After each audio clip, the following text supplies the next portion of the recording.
нақш ва дурнамои иштироки занон дар идоракунии ҳамгироёнаи захираҳои об дар қисмати тоҷикистонии ҳавзаи Сирдарё. таҳти ин мавзӯъ форуми 11-уми занони ҳавзаи Сирдарё ки аз ҷониби ҳукумати Швейтсария маблағгузорӣ шуда, аз ҷониби Ассотсиатсияи зан ва ҷомеа ва лоиҳаи миллии идоракунии захираҳои об консорсиуми Хелветес ва Актед ташкил карда шудааст, доир гардид. Дар он намояндагони Вазорати энергетика ва захираҳои оби ҷумҳурии Тоҷикистон, Кумитаи кор бо занон ва оилаи ҷумҳурии Тоҷикистон, мақомоти иҷроияи ҳокимияти давлатии вилояти Суғд, дафтари Швейтсария оид ба ҳамкорӣ, риёсати захираҳои оби ҳавзаи минтақаи Сирдарё, лоиҳаи миллии идоракунии захираҳои об, аъзоёни форум ва меҳмонон аз ҷумҳуриҳои Ӯзбекистону Қирғизистон иштирок намуданд.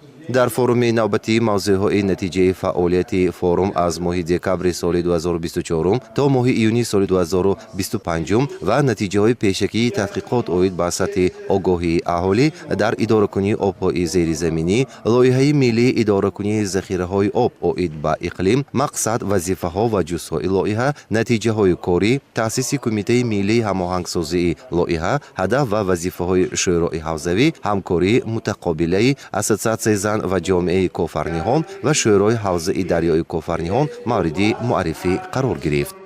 чорабини мазкур барои баланд бардоштани мақоми зан дар ҳавзаи Сирдарё аҳамияти басо хосатан муҳим дорад.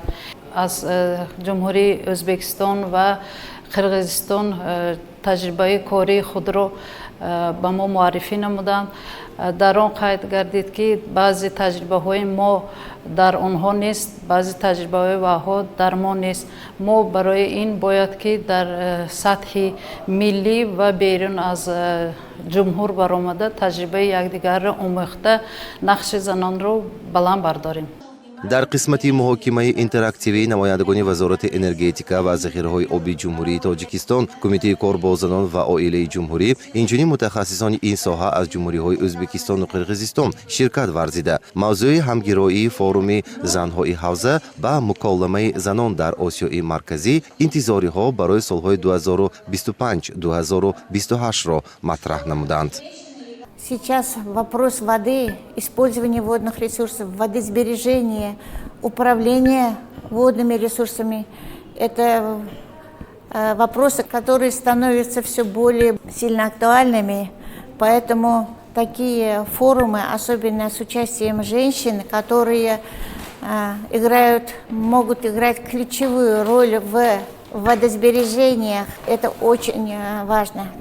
сипас дар ҷаласаҳои мавзӯӣ масъалаҳои системаи огоҳкунии пешакӣ аз офатҳои табиӣ дар ҷамоатҳои дорои хавфи баланди ҳодисаҳои фавқулода ва таъсири он ба занон, баланд бардоштани сатҳи огоҳии аҳолӣ дар бораи идоракунии самараноки обҳои зеризаминӣ, ҳисоббарорӣ, ҳамчун як қадам дар самти рақамикунонии идоракунии захираҳои об ва ҳамкориву густариши таҷриба дар минтақаҳои ҳавзаи сарҳадӣ аз ҷумла Водии Фарғона муҳокима гардиданд. бо таклифу пешниҳодҳои иштирокдорон форуми навбатӣ ба кори худ анҷом бахшид. Насими Абдуллозода, Музаффар Собиров барои барномаи иттилоотии ахбор.